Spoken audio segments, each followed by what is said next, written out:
দুনিয়ার মানুষ দেখানো কোনো কুরবানি আমাদের হওয়া যাবে না, মানুষ দেখানো কোনো ইবাদত আমাদের হওয়া যাবে না। আল্লাহ রাব্বুল আলামিন বললেন, নিশ্চয় সব ইবাদত হতে হবে আল্লাহর জন্য, আমার জন্য।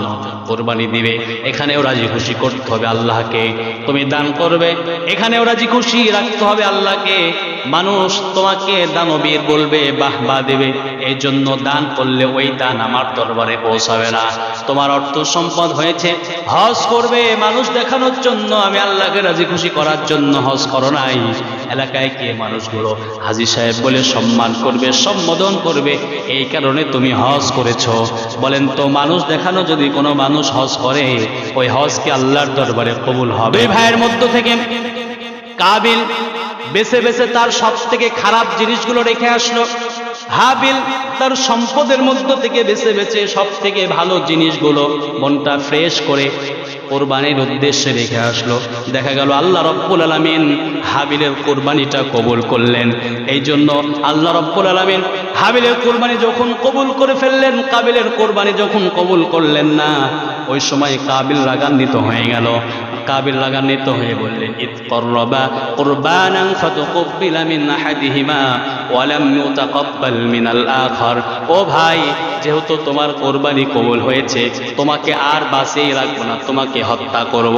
দেখেন, সম্পদের পরে পরে, সম্পদের মোহে, দুনিয়ার মোহে আজকেও যখন স্বার্থে টান লেগে যায়, ভাই ভাইকে হত্যা করে, এইরকম নজির আছে না নাই? আমরা দেখেছি আমাদের মধ্যে সহপাঠী অনেক, গতকালকেও হয়তো আমাদের সঙ্গে অনেক মানুষ ছিল, কিন্তু আজকে অনেকে দুনিয়ায় নেই। অনেকে হাসপাতালে বিছানায়, অনেকে ব্যস্ততার কারণে অনেক রকম ব্যস্ততার মধ্য দিয়ে পড়ে আছে। আমি শুনেছি যে গত সপ্তাহে জুমার নামাজে আমার মুসল্লি আমার পিছনে নামাজ পড়েছে, আজকে তারই মধ্যে দুজন মুসল্লি চিরবিদায় নিয়ে চলে গিয়েছে। দোয়া করে আল্লাহ রাব্বুল আলামিন যেন তার গোলামদের জান্নাতের সৌচ্চ মাকাম দান করেন, সকল বলুন আমিন। এই দুনিয়াতে এসেছে, আমরা কেউ থাকবো না, চিরস্থায়ী দুনিয়ার নয়, এটা ক্ষণস্থায়ী একটি দুনিয়া। এই দুনিয়া ছেড়ে আমাদের সকলে চলে যাইতেই হবে, কিন্তু যাওয়ার পূর্বে যাওয়ার কাজগুলো আমাদের করতে হবে। এমন একটি সময়ের মধ্যে আমরা উপস্থিত হয়ে গিয়েছি, সামনে এমন একটা দিন আমাদের আসছে, এমন একটি সময় আমাদের আসছে যে আমাদের একটা ত্যাগের একটা সময় আসছে, কোরবানির একটি সময় আসছে। আমরা সকলে জানি সামনে আমাদের কোরবানির ঈদ আসছে, এটা আমরা সকলেই জানি। এই যে কোরবানি, এই যে ত্যাগ, আজ তো আমাদের দেশের মধ্যে দেখা যায়, এলাকার মধ্যে দেখা যায়, শুধু গরু জবাই করলাম আর ছাগল জবাই করলাম আর দিন শেষে খাওয়া দাওয়া করলাম, এর মাধ্যমেই মনে হয় কোরবানি হয়ে গেল। এতটুকুই না, এতটুকুই না। আল্লাহ রাব্বুল আলামিন কোরআনুল কারীমের মধ্যে বলছেন, লা ইয়ানালুল্লাহা লুহুমুহা ওয়ালা দিমাউহা ওয়ালাকিন ইয়ানালুহুত তাকওয়া মিনকুম। আল্লাহ বলছেন, কোরবানি যে মানুষগুলো কোরবানি দেয়, এই কোরবানির পশু রক্ত, মাংস, হাড় কিচ্ছু আল্লাহর দরবারে পৌঁছায় না। পৌঁছায় কি? তাকওয়া। আমরা তাকওয়া আমাদের কতটুকু আল্লাহকে সন্তুষ্টি করে আমরা কোরবানি করছি, যে আল্লাহকে রাজি খুশি করার জন্যই আমরা কোরবানি করি, না আমরা মানুষ দেখানো কোরবানি করি? আমি যে আয়াতখানা তেলাওয়াত করেছি সূরা আল মাইদার 27 নম্বর আয়াতের শেষের অংশ, আল্লাহ রাব্বুল আলামিন এখানে বলছেন, ইন্নামা ইয়াতাকাব্বালুল্লাহু মিনাল মুত্তাকিন। এই আয়াতটার অর্থ হচ্ছে, আল্লাহ তাআলা একমাত্র মুত্তাকি বান্দা যারা, এদের কুরবানি কবুল করেন। বলেন সুবহানাল্লাহ। এখন এই কুরবানিটা হতে পারে শুধু কি পশু জবাই করা, এটাই? কুরবানি অনেক রকম কুরবানি হতে পারে। যেমন কুরবানির মধ্যে 1 নম্বর কুরবানির কথা বলি আমরা, আমাদের 1 নম্বর কুরবানি হচ্ছে আমাদের হাজারো সময় ব্যস্ততাকে দূর করে আল্লাহর ঘর মসজিদে যে আমরা সময় দিলাম, এটাও একটা সময়ের কুরবানি। এটা কুরবানি নয়? আমরা আমাদের সম্পদ থেকে আমরা দান, সদকা, যাকাত আমরা আদায় করি, এটাও একটা কুরবানি। এই যে মানুষগুলো আল্লাহর পথে যেই কাজগুলো করে, এই কাজগুলোকে বলা হয় কুরবানি। সবাই বলেন, কি বলা হয়? কুরবানি। এই কুরবানি কার কুরবানি কবুল হবে? আল্লাহ রাব্বুল আলামিন বলছেন, ইয়াতাকাব্বালুল্লাহু মিনাল মুত্তাকিন। যারা মুত্তাকি, তাদের কুরবানি একমাত্র আল্লাহর দরবারে কবুল হবে। বলেন সুবহানাল্লাহ। আমরা কুরবানি করি, আমরা কোরবানি দেই, নামাজ পড়ি, হজ করি, রোজা করি, যাকাত আদায় করি। এই যাকাত, এই হজ, এই রোজা, এই কোরবানি এখন তো আমাদের মানুষ দেখানো ইবাদত বেশি হয়ে গেছে। আমরা তো আল্লাহকে সন্তুষ্টি করার জন্য ইবাদত খুব কমই করি। আমরা লক্ষ টাকা দিয়ে গরু কিনে কুরবানি দেই, কিন্তু যে বান্দা কুরবানি দিচ্ছে তার কোনো নামাজের খোঁজ নেই, যে বান্দা কুরবানি দিচ্ছে তার কোনো পর্দা পুশিদার খোঁজ নেই, তার মনে তাকওয়া নেই। এরকম কুরবানি আমাদের সমাজে আছে না নাই? আছে বলেন। এই জন্য আল্লাহ রাব্বুল আলামিন বললেন, ইন্না সলাতি ওয়া নুসুকি ওয়া মাহইয়ায়া ওয়া মামাতি লিল্লাহি রাব্বিল আলামিন। আল্লাহ রাব্বুল আলামিন কোরআনুল কারীমের মধ্যে বললেন, ইন্না সলাতি ওয়া নুসুকি ওয়া মাহইয়ায়া ওয়া মামাতি লিল্লাহি রাব্বিল আলামিন। আল্লাহ রাব্বুল আলামিন বললেন, নিশ্চয় নামাজ, তোমার নামাজ, তোমার রোজা, তোমার কোরবানি, তোমার বেঁচে থাকা, তোমার মরে যাওয়া, তোমার শহীদ হওয়া, তোমার দান করা, তোমার সদকা করা, তোমার ইবাদত করা, এই সব কিছু বলেন তো আমাদের হতে হবে কার জন্য? আর একটু জোরে বলেন, কার জন্য? দুনিয়ার মানুষ দেখানো কোনো কুরবানি আমাদের হওয়া যাবে না, মানুষ দেখানো কোনো ইবাদত আমাদের হওয়া যাবে না। আল্লাহ রাব্বুল আলামিন বললেন, নিশ্চয় সব ইবাদত হতে হবে আল্লাহর জন্য, আমার জন্য। কুরবানি দিবে, এখানেও রাজি খুশি করতে হবে আল্লাহকে। তুমি দান করবে, এখানেও রাজি খুশি রাখতে হবে আল্লাহকে। মানুষ তোমাকে দানবীর বলবে, বাহবা দেবে, এই জন্য দান করলে ওই দান আমার দরবারে পৌঁছাবে না। তোমার অর্থ সম্পদ হয়েছে, হজ করবে মানুষ দেখানোর জন্য, আমি আল্লাহকে রাজি খুশি করার জন্য হজ করো নাই। এলাকায় কে মানুষগুলো হাজী সাহেব বলে সম্মান করবে, সম্বোধন করবে, এই কারণে তুমি হজ করেছো। বলেন তো, মানুষ দেখানো যদি কোনো মানুষ হজ করে, ওই হজ কি আল্লাহর দরবারে কবুল হবে? কোন হজ আল্লাহর দরবারে কবুল হবে না। এই জন্য আমরা যে ইবাদতটাই করব, যতটুকু ইবাদত করব, এই এতটুকু ইবাদত হতে হবে কার জন্য? আল্লাহ নবী, বিশ্ব নবী সাল্লাল্লাহু আলাইহি ওয়াসাল্লাম বললেন, আখলিস দীনাকা ইয়াকফিকাল আমালুল কলিল। আল্লাহর নবী বললেন, তোমার আমল, তোমার ইবাদতটা অল্প করো, কিন্তু এই আমলটা হতে হবে আল্লাহকে রাজি খুশি করার জন্য। আর তোমার এই অল্প আমলটাই তোমাকে জান্নাত পর্যন্ত নিয়ে যাবে। বলেন সুবহানাল্লাহ। এজন্য আমল আমাদের অল্প আমল, এই আমলটা আমাদের সহি শুদ্ধ সুন্দর আমল করতে হবে। এজন্য আমাদের সামনে একটা আমলের বিশাল একটা কোরবানি আমাদের আসছে, যে আমাদের সম্পদ থেকে সব থেকে ভালো সম্পদ, সব থেকে ভালো পশু, সব থেকে ভালো হয় নিজের গৃহপালিত একটি পশু যদি আমরা কোরবানি করতে পারি, নিজের মায়া জানানো একটি পশু আমরা যখন কোরবানি করব আল্লাহকে রাজি খুশি করার জন্য, ওই কোরবানি আল্লাহ রাব্বুল আলামিন কবুল করবেন। এই যে কোরবানি আমাদের সামনে আসছে, সামনে এই কোরবানি শুধু কি আমাদের জন্যই না, এর আগেও ছিল কোরবানি? আমরা যে কোরবানিটা পেয়েছি, এটা রাসূলুল্লাহ সাল্লাল্লাহু আলাইহি ওয়াসাল্লামকে একদিন সাহাবীরা প্রশ্ন করে, ইয়া রাসূলুল্লাহ, কোরবানি আমরা করব, কোরবানি কেমনে করব? রাসূলুল্লাহ সাল্লাল্লাহু আলাইহি ওয়াসাল্লাম বললেন, ও আমার সাহাবীরা শোনো, এই কোরবানি করতে হবে। কোরবানি ইব্রাহিম আলাইহিস সালামের সুন্নাত। ইব্রাহিম আলাইহিস সালাম থেকে এই মুসলিম উম্মার প্রতি কোরবানিকে ওয়াজিব করে দিয়েছেন আল্লাহ।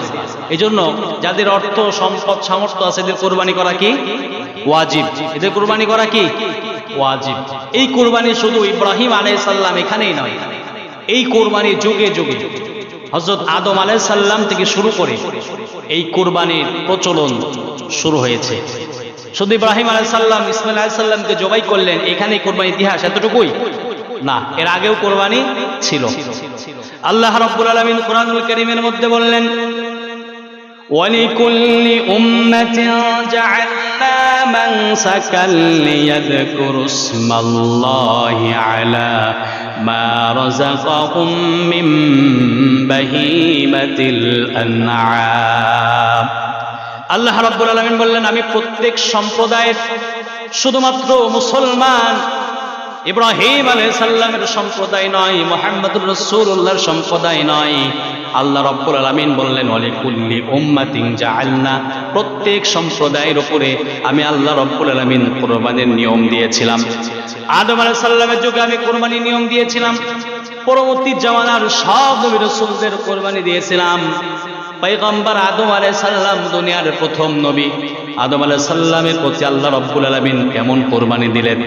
আজকাল তো আমরা কোরবানি দেই, পশু জবাই করি, মাংস খাই, আমরা ভাগ বাটোয়ারা করি, দিন শেষে কবুল হইল কিনা আমরা কি কেউ জানি বলেন?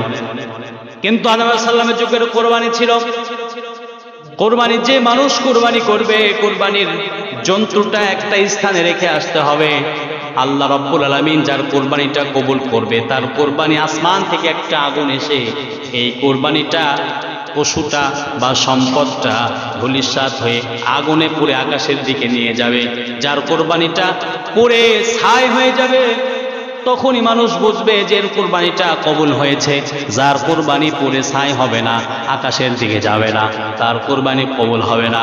যদি ওই রকম কথা, ওই রকম প্রচলিত আজও থাকতো, তাহলে মনে হয় বাংলাদেশের মধ্যে 99% মানুষের কোরবানি কবুল হতো না। হতো বলেন?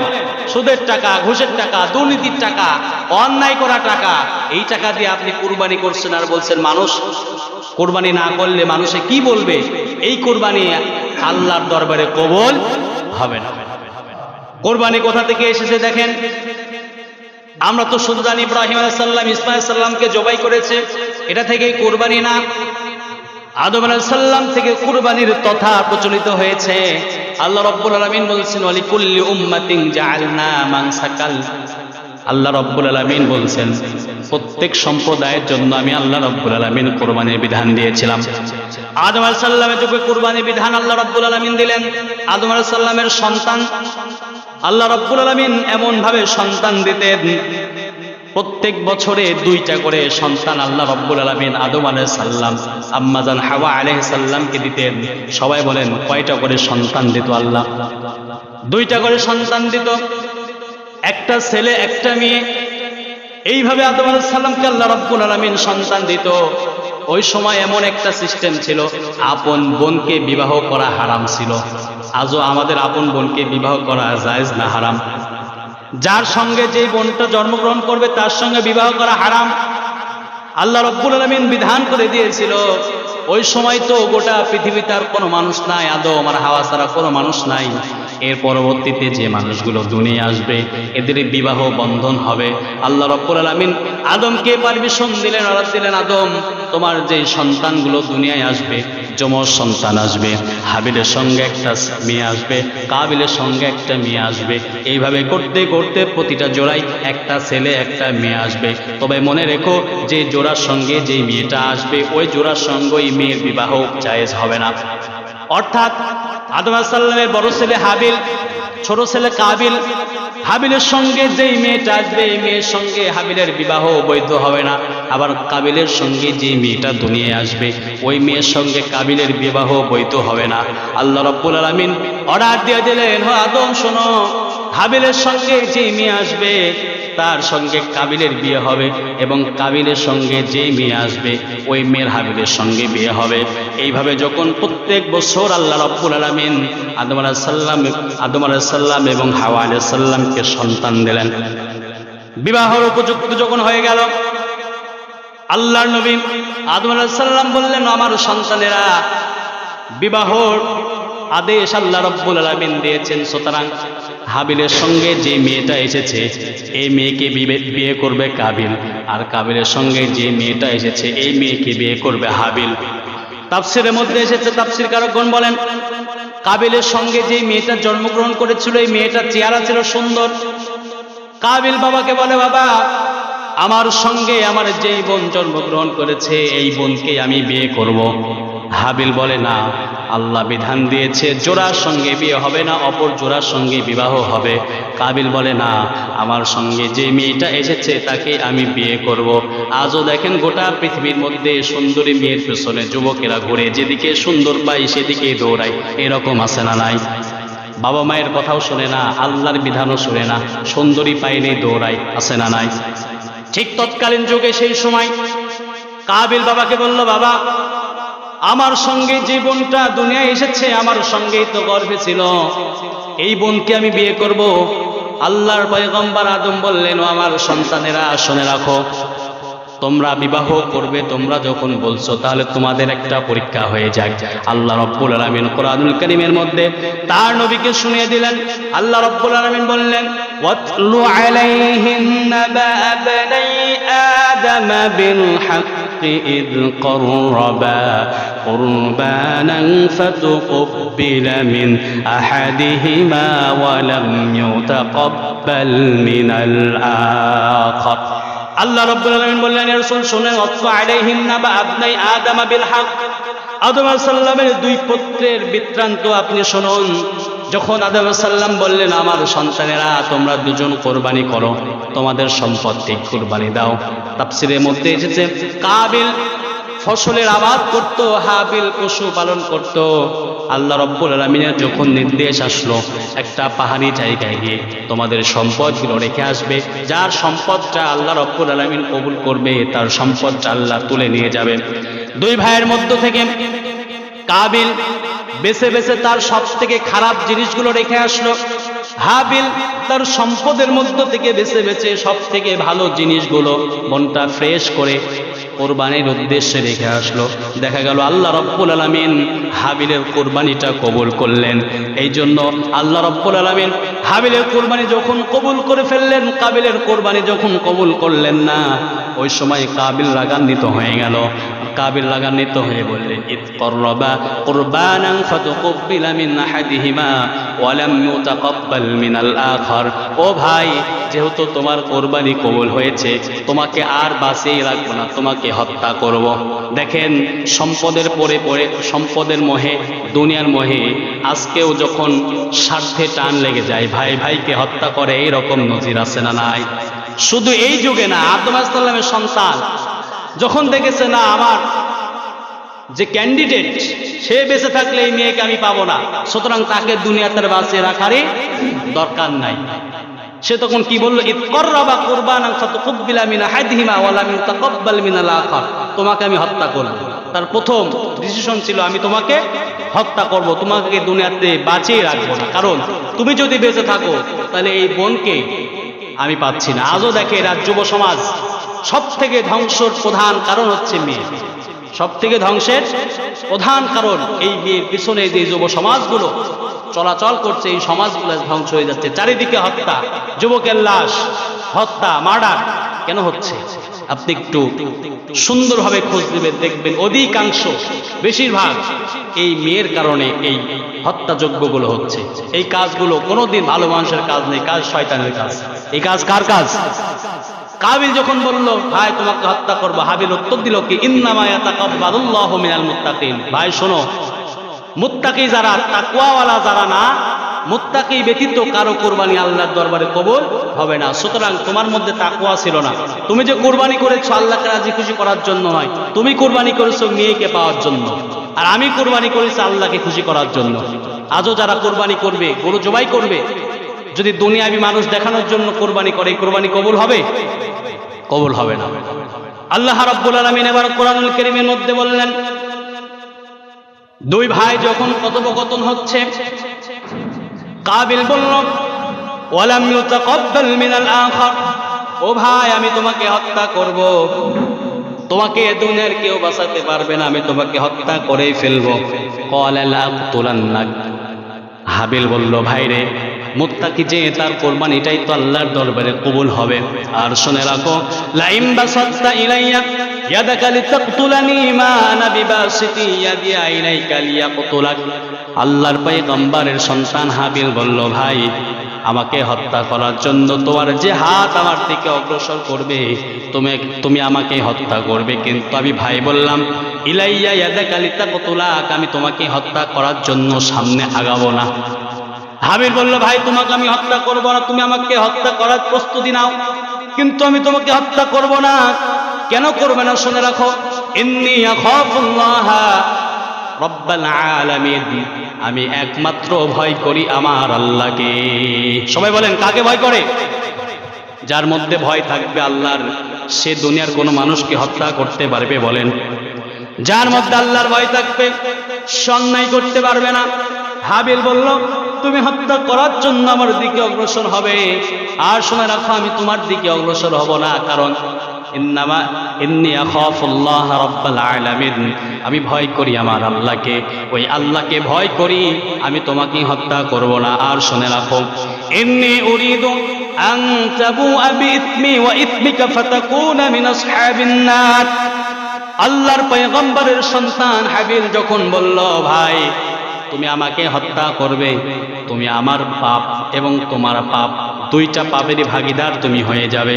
মনে রাখেন সবাই, আপনি একজনকে গালি দিবেন, আপনি একজনের নামে পরনিন্দা করবেন, চগলখড়ি করবেন, আপনি গীবত করবেন, আপনি আরেকজনের নামে কুষ্টা লটাবেন, আপনি মনে করেছেন তাকে আমি মানুষের সামনে ছোট করে জিতে গেলাম। না, আপনি যখন তার নামে অপপ্রচার করবেন, আপনি তাকে যখন হত্যা করবেন, আপনি তার নামে যখন মিথ্যাচার করবেন, তার যে বদ আমলগুলো ছিল ওই বদ আমলগুলো আপনার বদ আমলে জড়িত হয়ে আপনার নেক আমল আপনার ওই ভাইয়ের নামে চলে যাবে। এজন্য কারো বিরুদ্ধে মিথ্যা কথা বলা, কারোকে দোষারোপ করা না জেনে এগুলো করা যাবে? ভাই বলছে, ভাই তুমি যে আমাকে হত্যা করবে, ইন্নী তুরিদু আন তাবুআ বিইসমি ওয়া ইসমিকা, তুমি আমাকে হত্যা করবে, আমার যে গুনাহ ছিল এই গুনাহগুলোর ভাগও তোমার নিতে হবে। আমার যে অন্যায়, আমি যে অন্যায়গুলো করেছিলাম, হয়তো গুনাহ আমার যতটুকু গুনাহ আছে এই গুনার ভাগটাও তোমার কাছে চলে যাবে, আমি নিষ্পাপ হয়ে যাব, আমি পরহেজগার হয়ে যাব। আর হাবিল বলল, ফাতাকুনা মিন আসহাবিন নার, তুমি হবে জাহান্নামী। তুমি কোথায় যাবে? জাহান্নামে যাবে। ওয়া যালিকা জাযাউজ জালিমিন, নিশ্চয়ই জালিম যারা তাদের কর্মফল, জালিমদের একমাত্র স্থান হচ্ছে জাহান্নাম। জালিমদের স্থান কোথায়? জাহান্নাম। হাবিল যখন এইভাবে কাবিলকে বলল, ভাই তুমি জালিম হয়ে যাবে, জাহান্নামে যাবে, কাবিল কোনো কথা শুনল না। তার মনের মধ্যে জেদ হয়ে আছে, আমার কুরবানি কবুল হয় নাই, ভাইকে বাঁচিয়ে রাখবো না, বাঁচিয়ে রাখলে আমার এই বোনকে আমি পাবো না। আল্লাহ রাব্বুল আলামিন বললেন, فطوعت له نفسه قتل أخيه فقتله فأصبح من الخاسرين। সঙ্গে সঙ্গে কাবিল হাত প্রশস্ত করে তার ভাই হাবিলকে হত্যা করে ফেলল। ভাই যখন হাবিলকে হত্যা করে ফেলল, আদম আলাইহিস সালাম তখন সে জায়গায় নাই। ইতিহাস তাফসীরের মধ্যে এসেছে একটা বছর, কতদিন? 1 বছর পর্যন্ত কাবিল হাবিলের লাশটা ঘাড়ে রেখে রেখে ঘুরছে। কোথায় গোপন করবে? আত্মগোপন কোথায় করবে? কোথায় রেখে দিবে? যে রাখার মতো জায়গা নাই, খুঁজে পায় না, কোথায় রাখবে? তৎকালীন যুগে আর কোনো মানুষ ছিল? কোনো মানুষ ছিল না, লাশটা গোপন করার জায়গাও পাচ্ছে না। আল্লাহ রাব্বুল আলামিন বললেন, কাবিল যখন তার ভাইকে হত্যা করল, হত্যা করার পরে লাশটা গোপন করার কোনো তথা, কোনো রাস্তা, কোনো কিচ্ছু খুঁজে পাচ্ছে না। এর মতো কপাল করা হতভাগা একটা বানি আদমের সন্তানকে আমি দুনিয়ার আর কোনো কিছু দিয়ে শিক্ষা দিই নাই। এই লাশটা কোথায় গোপন করবে, কোথায় এই লাশটা রাখবে, এই শিক্ষাটা আমি আল্লাহ রাব্বুল আলামিন একটা প্রাণীর মাধ্যমে শিক্ষা দিলাম। সবাই বলেন, কিসের মাধ্যমে শিক্ষা দিলেন? আজ আমরা ওই শিক্ষা থেকে শিক্ষিত হয়ে আছি। আল্লাহ রাব্বুল আলামিন বললেন, ফাবা'আথাল্লাহু গুরাবান ইয়াবহাথু ফিল আরদি লিয়ুরিয়াহু কাইফা ইউয়ারি সাওআতা আখি ক্বালা ইয়া ওয়াইলাতা আ'জাজতু আন আকুনা মিথলা হাদাল গুরাবি فأواري سوءة أخي فأصبح من النادمين। رب العالمين বললেন, فبعث الله غرابا يبحث في الأرض ليريه كيف يواري سوءة أخيه। আল্লাহ রাব্বুল আলামিন বললেন, ভাই যখন হাবিলের লাশটা ঘাড়ে নিয়ে ঘুরছে, কোথায় আত্মগোপন করবে, কোথায় রাখবে, কোনো রাস্তা খুঁজে পায় না। আমি আল্লাহ রাব্বুল আলামিন এই দুনিয়ার মধ্যে 2টা কাক পাঠিয়ে দিলাম। সবাই বলেন, কি পাঠাইলেন আল্লাহ? 2টা কাক পাঠিয়ে দিলাম। ফিল আরদি লিউরিয়াহু কাইফা ইউয়ারি সাওয়াতা আখি। 2টা কাক যখন দুনিয়ার মধ্যে পাঠিয়ে দিলাম, একটা কাক আরেকটা কাককে হত্যা করে ফেলল। হত্যা করে কাক মুখ দিয়ে মাটি খুঁড়ে গর্ত খনন করে আরেকটা কাককে ওই গর্তের মধ্যে রাখলো। কাবিল কাকের সেই গর্ত খোনা দেখে হাবিলকে গর্তের মধ্যে রাখা শুরু করলো। আল্লাহ রাব্বুল আলামিন বললেন, নবী শোনেন, এইটাই ছিল হাবিল এবং কাবিলের ইতিহাস। কাবিল দুনিয়ার মোহে পড়ে তার ভাইকে হত্যা করেছিল, দুনিয়ার মোহে পড়ে কোরবানি করেছিল, দুনিয়ার মানুষকে দেখানোর জন্য, দুনিয়া পাওয়ার জন্য কোরবানি করেছিল, আল্লাহকে রাজি খুশি করার জন্য কোরবানি করে নাই। সুতরাং আজও যারা ওই আল্লাহকে রাজি খুশি করার জন্য কোরবানি করবে না, ওই আল্লাহকে রাজি খুশি করার জন্য হজ করবে না, ওই আল্লাহকে রাজি খুশি করার জন্য যাকাত আদায় করবে না, তাদের কোরবানি, তাদের হজ, তাদের যাকাত, তাদের দান সদকা কোনো কিছুই আল্লাহর দরবারে পৌঁছাবে না। পৌঁছাবে বলেন? এজন্য আমাদের কোরবানি হতে হবে কার জন্য? সবাই বলেন কার জন্য? আমি তো বলেছি আজ যদি আমাদের এই বর্তমানে যদি আল্লাহর এই বিধানটা থাকতো যে কোরবানি আগের নিয়মে, যে যার কোরবানি কবুল হবে কোরবানি আল্লাহ নিয়ে যাবে, সশরীরে আমরা কোরবানি দেখব কবুল হচ্ছে কিনা, আমার মনে হয় বাংলাদেশের 99% মানুষের কোরবানি কবুল হইতো না। হয়তো বলেন? এজন্য আমরা যারা কোরবানি করব, এই কোরবানি আমাদের হতে হবে, আমাদের কোরবানিটা হতে হবে আমাদের স্বচ্ছ টাকা, হালাল টাকা। যেহেতু সামনে আমরা গরু ক্রয় করব, আমরা পশু ক্রয় করব, কোরবানি একটি মাসআলা শুনে রাখেন। যারা ভাগে কোরবানি নেবেন, যারা ভাগে কোরবানি নেন, 7 ভাগ 5 ভাগ যারা নেন, এই কোরবানির মধ্যে যদি আপনার 7টা ভাগের 6টা ভাগ ঠিক আছে, একটা ভাগের 5,000 টাকা করে ভাগ করছেন, একটা ভাগের 4,999 টাকাও ঠিক আছে, 1 টাকা ঠিক নাই, এই 5টা ভাগই আপনার বাতিল, এই 5টা ভাগই বাতিল। এজন্য সবসময় চেষ্টা করবেন একা কোরবানি দেওয়া। কিভাবে একা কোরবানি দিবেন? আপনি গরু কোরবানি দিতে পারছেন, একটা ছাগল কোরবানি দেন। আপনার তো মানুষ দেখানোর দরকার নেই, আপনি আল্লাহকে রাজি খুশি করেন। ভাগ নিতেই হবে, এটা তো ফরজ না, ভাগ নিতে হবে এটা কি ফরজ? কিন্তু আপনার সামর্থ্য আছে, অর্থ আছে, আপনার কোরবানি দিতে হবে, এটাও আছে। এই জন্য যারা কোরবানি দিবেন, পশু ক্রয় করবেন, এই পশু ক্রয়ের দিকে লক্ষ্য রাখবেন, পশুটা যেন সুন্দর হয়, কোনো রোগ না থাকে, কোনো ক্ষত না থাকে, এই বিষয়গুলো আমরা সবাই দেখে দেখে। এবং সব থেকে বড় কথা হচ্ছে আমরা কোরবানি করব কার জন্য? সবাই বলেন কার জন্য? আল্লাহর জন্য আমরা কোরবানি করব, দুনিয়ার কোনো মানুষ দেখানোর জন্য আমরা কোরবানি করব না। আমাদের কোরবানি করতে হবে আল্লাহকে রাজি খুশি করার জন্য। এই জন্য আমরা যে পশুটাই কোরবানি করব, এই পশুটা ক্রয়ের ক্ষেত্রে যেন আমাদের টাকাটা হয় হালাল, এবং আমাদের মনের নিয়তটাও যেন খাস নিয়ত হয়। আল্লাহ রাব্বুল আলামিন যেন আমাদের সকলকে খাঁটি নিয়তে, খাস নিয়তে আল্লাহ রাব্বুল আলামিনের বিধান কোরবানি করার তৌফিক আমাদের সকলকে দান করুন। সকল বলুন আমিন। ওয়া আখিরি দাওয়ানা আলহামদুলিল্লাহি রাব্বিল আলামিন। আসসালামু আলাইকুম ওয়া রাহমাতুল্লাহ।